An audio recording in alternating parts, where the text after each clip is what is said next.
Assalamu alaikum 9th class. This is your lecture number 16 and we're going to study role of nitrogen, role of magnesium and about different organic and inorganic fertilizers and their hazards. Okay. So students, इससे पहले हम लोग पढ़ चुके हैं about macronutrients and micronutrients and their role in plants body. उसमें से आप देखिए कि इसमें नाइट्रोजन और मैग्नीशियम को सेपरेटली बताया जा रहा है ये समझाने के लिए कि जिस तरह नाइट्रोजन और मैग्नीशियम के बहुत वेरियस डाइवर्स रोल हैं प्लांट की बॉडी में, इस तरह से बाकी जो आपने मैक्रोन्यूट्रिएंट्स और माइक्रोन्यूट्रिएंट्स पढ़े हैं उनके भी बहुत ज्यादा रोल है और वो बहुत इंपॉर्टेंट है। अब ये रोल ऑफ नाइट्रोजन और रोल ऑफ मैग्नीशियम एक ही हेडिंग के अंडर लिखा हुआ है। It's on page number 141। Book open कर लिया करें साथ साथ, ताकि जो लिखने के पॉइंट्स होते हैं वो आप लोग साथ ही नोट कर लिया करें। अब 141 पे नीचे role of nitrogen and magnesium इकट्ठा लिखा हुआ है। पहले तो फर्स्ट पैराग्राफ पर हेडिंग आएगी रोल ऑफ नाइट्रोजन और सेकंड पैराग्राफ पर आएगी रोल ऑफ मैग्नीशियम। अब रोल ऑफ नाइट्रोजन में सबसे पहली चीज बताई हुई है कि जो प्लांट्स हैं वो नाइट्रोजन को यूज करते हैं in the form of nitrates. ठीक है, ये बात आपने याद रखनी। जो प्लांट्स हैं वो एटमॉस्फेरिक नाइट्रोजन को यूज नहीं कर सकते। ऐसे प्लांट्स कार्बन डाइऑक्साइड को एटमॉस्फेयर से एब्जॉर्ब कर रहे हैं, वाटर को एब्जॉर्ब करते हैं, इस तरह से वो नाइट्रोजन को एब्जॉर्ब नहीं कर सकते। वो नाइट्रोजन को नाइट्रेट्स की फॉर्म में यूज करते हैं। नाइट्रेट्स क्या होते हैं? ये नाइट्रोजन का एक कंपाउंड है, आपने याद रखना है। नाइट्रोजन को नाइट्रोजन फिक्सिंग बैक्टीरिया नाइट्रेट्स में कन्वर्ट कर देते हैं, फिर प्लांट्स उनको एब्जॉर्ब करते रहते हैं, यूज करते चले जाते हैं। ठीक है, उसके बाद ये बताया हुआ कि नाइट्रोजन जो है ये प्लांट की बॉडी में बहुत इंपॉर्टेंट और मेजर कंपोनेंट है प्रोटीन्स, हार्मोन्स, क्लोरोफिल, विटामिन्स और एंजाइम्स का। ठीक है, अब आप देखो कि प्रोटीन्स के अलावा हार्मोन्स, एंजाइम्स, विटामिन्स, इनके अलावा क्या प्लांट सर्वाइव कर सकते हैं? क्लोरोफिल सबसे इंपॉर्टेंट कंपोनेंट है प्लांट की बॉडी का। प्लांट जितना भी फूड प्रिपेयर कर रहा है, इवन वो एज अ प्रोड्यूसर हमारे फूड चेन में, इकोसिस्टम में जो भी रोल प्ले कर रहा है वो क्लोरोफिल की वजह से। अब अगर क्लोरोफिल नहीं होगा, क्लोरोफिल में कौन सी चीज इफेक्ट करेगी? नाइट्रोजन। अगर नाइट्रोजन डेफिशिएंसी हो गई तो क्लोरोफिल भी ठीक से नहीं बनेगा, ये सारे के सारे काम पे सफर करेंगे। उसके बाद नेक्स्ट पॉइंट है कि नाइट्रोजन मेटाबॉलिज्म जो है वो प्लांट की जो स्टेम और लीफ है उनकी ग्रोथ के लिए बहुत इंपॉर्टेंट है। प्लांट की ग्रोथ का मतलब आपको पिछली दफा याद होगा कि हमने पढ़ा है कॉर्क कैम्बियम होता है प्लांट की बॉडी में, कैम्बियम होता है जिसकी वजह से प्लांट ग्रो करता है, एपिकल मेरिस्टम ग्रो करती है, उसकी लेटरल मेरिस्टम्स ग्रो करती हैं। तो ये प्लांट की ग्रोथ में इंपॉर्टेंट रोल प्ले करता है नाइट्रोजन। उसके अलावा प्लांट की फ्लावरिंग और फ्रूटिंग, जो फ्लावरिंग और फ्रूटिंग प्लांट्स होते हैं उनके लिए बहुत इंपॉर्टेंट है। अगर प्लांट की बॉडी में नाइट्रोजन की डेफिशिएंसी है तो उसकी फ्रूटिंग डिले हो जाएगी, फ्लावरिंग डिले हो जाएगी। समटाइम्स हम देखते हैं कुछ फ्लावरिंग प्लांट्स है लेकिन उन पर फूल नहीं लगते, टाइम से फल नहीं लग रहा। इसका मतलब है कि उसके अंदर कोई ना कोई न्यूट्रिएंट की डेफिशिएंसी है। जैसे हम ह्यूमंस में देखते हैं, ह्यूमंस में डेफिशिएंसी होती है मिनरल्स की, उसी तरह से प्लांट्स में भी हो सकती है। साथ है आपके पास इसकी इंपॉर्टेंट जो रीजन दिखाई गई है वो ये है कि प्लांट की बॉडी में अगर नाइट्रोजन की डेफिशिएंसी हो तो उसके लीव्स जो है उनकी एक तो ग्रोथ स्टंट हो जाती है। ग्रोथ स्टंट होने का मतलब है रुक जाती है, और उसके साथ साथ उसके लीव्स जो है वो येलो होना स्टार्ट हो जाते हैं। तो ये जो आपने रोल ऑफ नाइट्रोजन करना है इसको पॉइंट्स की फॉर्म में करना है। 1 2 3 4 पॉइंट्स मार्क करें। फर्स्ट लाइन में फर्स्ट पॉइंट आएगा, देन जहां से सेकंड स्टार्ट हो रही है, फिर थर्ड और फोर्थ। 4 पॉइंट्स यहाँ पे आपको मिलेंगे, उन्हें आपने हाईलाइट कर लेना है। इसके बाद नेक्स्ट है रोल ऑफ मैग्नीशियम। जिस तरह से नाइट्रोजन प्लांट के लिए बहुत इंपॉर्टेंट है उसी तरह से मैग्नीशियम भी बहुत इंपॉर्टेंट है। मैग्नीशियम जो है ये उसकी क्लोरोफिल का स्ट्रक्चरल कंपोनेंट है। जिस तरह से नाइट्रोजन प्लांट की बॉडी का कंपोनेंट है उसी तरह से मैग्नीशियम भी स्ट्रक्चरल कंपोनेंट है क्लोरोफिल बनाने का। इसके साथ साथ ये प्लांट के बहुत से एंजाइम्स की एक्टिविटी में रोल प्ले करता है। हमने एंजाइम्स में कोफैक्टर्स पढ़े थे ना। प्लांट के पास ऑर्गेनिक और इनऑर्गेनिक कोफैक्टर्स हो सकते हैं। इनऑर्गेनिक कोफैक्टर्स में क्या पढ़ा था? वो कोई भी मेटल आइन हो सकता है, कोई मिनरल हो सकता है। तो मैग्नीशियम जो है ये प्लांट की एंजाइम की एक्टिविटी के लिए एज अ कोफैक्टर वर्क करता है। और ये कोफैक्टर वर्क करते हुए अब रोल क्या प्ले करता है, वहां पे कार्बोहाइड्रेट, शुगर और फैट की फॉर्मेशन, जो प्रोडक्शन, जो प्लांट के न्यूट्रिएंट्स बनाते हैं उनकी प्रोडक्शन में इंपॉर्टेंट रोल प्ले करता है। उसके साथ साथ ये फ्रूट फॉर्मेशन, नट फॉर्मेशन और सीड जर्मिनेशन में हेल्प करता है। नट्स वाले फ्रूट्स आपने देखे होंगे, जैसे कि आपके पास ये आलमंड वगैरह है, इसके ऊपर जो नट बना हुआ होता है, ये नट्स की फॉर्मेशन जो है मैग्नीशियम की वजह से होती है। और टाइमली फ्रूटिंग में आप लोग देख लेंगे प्लांट के अंदर टाइमली फ्रूटिंग के लिए नाइट्रोजन और मैग्नीशियम दोनों का होना बहुत जरूरी है। इसके साथ साथ सीड जर्मिनेशन में भी मैग्नीशियम जरूरी है। अगर सीड मैग्नीशियम का लेवल पूरा नहीं होगा तो जर्मिनेटिंग सीड्स की ग्रोथ सफर कर सकती है।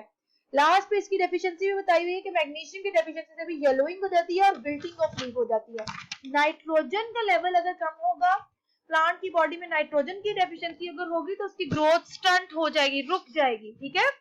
और मैग्नीशियम की डेफिशिएंसी से एक चीज तो सेम है, येलोइंग ऑफ लीफ होगी, इसके साथ साथ विल्टिंग ऑफ लीफ होगी। विल्टिंग का मतलब है वो जो पौधे मुरझा जाते हैं।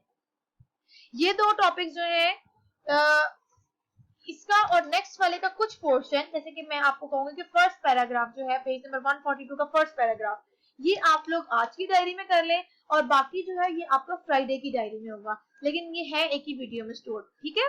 नेक्स्ट हम करें इंपॉर्टेंस ऑफ फर्टिलाइजर्स। यहाँ पे इंपॉर्टेंस ऑफ फर्टिलाइजर्स जो है ये बुक पे पेज नंबर 142 पे। सबसे पहले इसको ओपन करें तो उसमें देखिए कि प्लांट्स की कल्टीवेशन के लिए इंपॉर्टेंट रोल प्ले करवाने के लिए ह्यूमंस ने बहुत ज्यादा आर्टिफिशियल चीजें बना ली, जिसमें से एक चीज फर्टिलाइजर भी है। अब ये फर्टिलाइजर्स बेसिकली क्या होते हैं? ये फर्टिलाइजर्स आप समझ सकते हैं कि एक्स्ट्रा न्यूट्रिएंट्स होते हैं जो हम प्लांट्स को प्रोवाइड करते हैं ताकि उनकी ग्रोथ फास्ट हो जाए।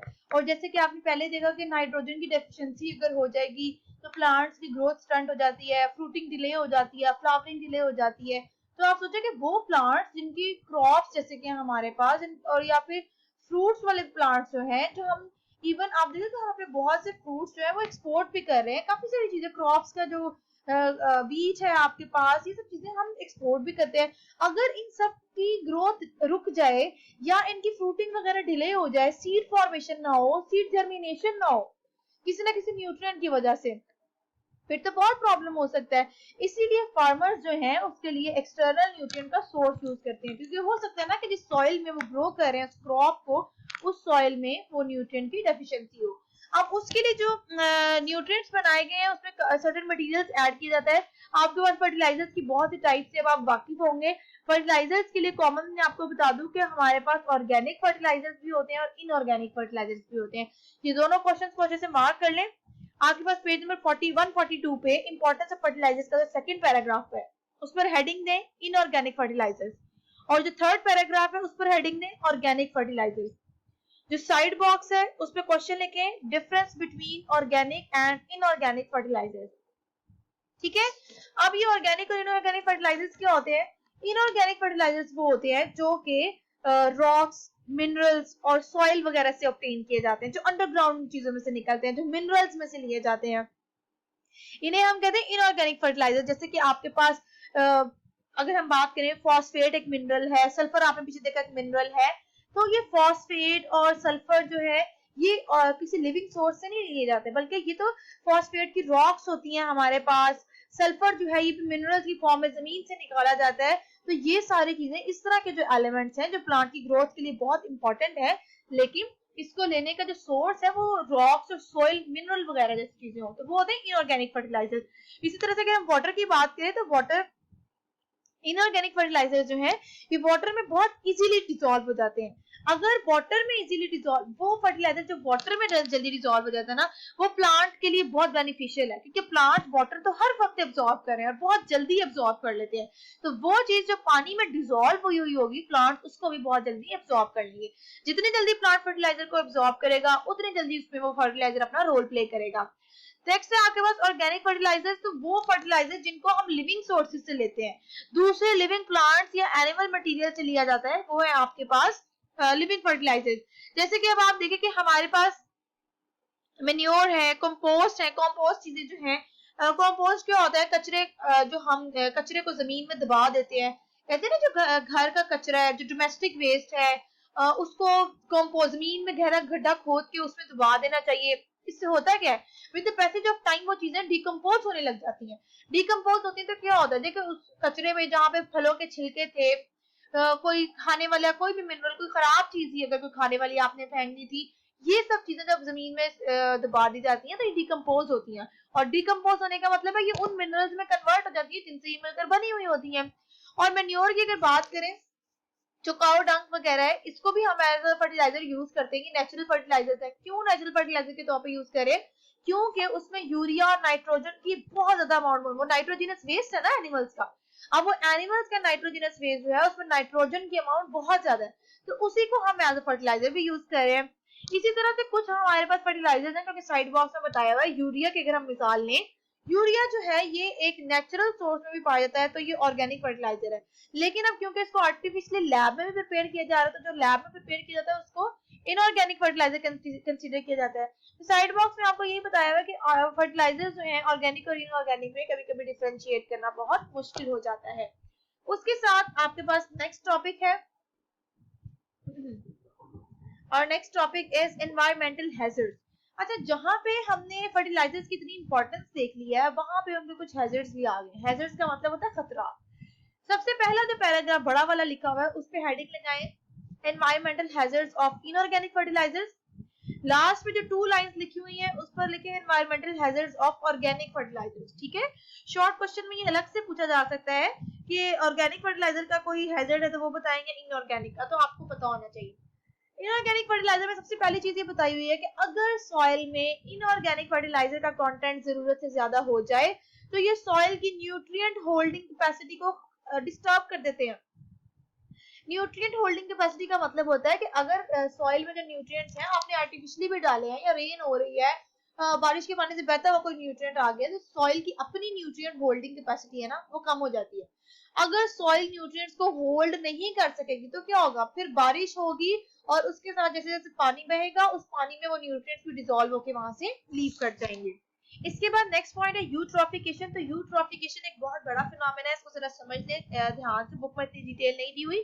यूट्रॉफिकेशन का मतलब क्या होता है, जब आपके सॉइल में इनऑर्गेनिक फर्टिलाइजर्स की अमाउंट किसी सॉइल में या किसी इकोसिस्टम में, जैसे पॉन्ड वगैरह, पॉन्ड है, लेक है, उसमें इनऑर्गेनिक फर्टिलाइजर्स की अमाउंट अगर ज्यादा हो जाए, ज्यादा होती कैसे, देखो जो भी फर्टिलाइजर्स हम क्रॉप्स वगैरह में डालते हैं वो पानी के साथ बहकर इन्हीं चीजों में चले जाते हैं ना, बारिश के साथ बहकर। अगर वहां पर इनऑर्गेनिक फर्टिलाइजर्स की अमाउंट ज्यादा हो जाएगी तो उससे क्या होता है कि वहां पर आहिस्ता आहिस्ता क्या होता है, एक्सेस हो जाती है ना इस चीज की।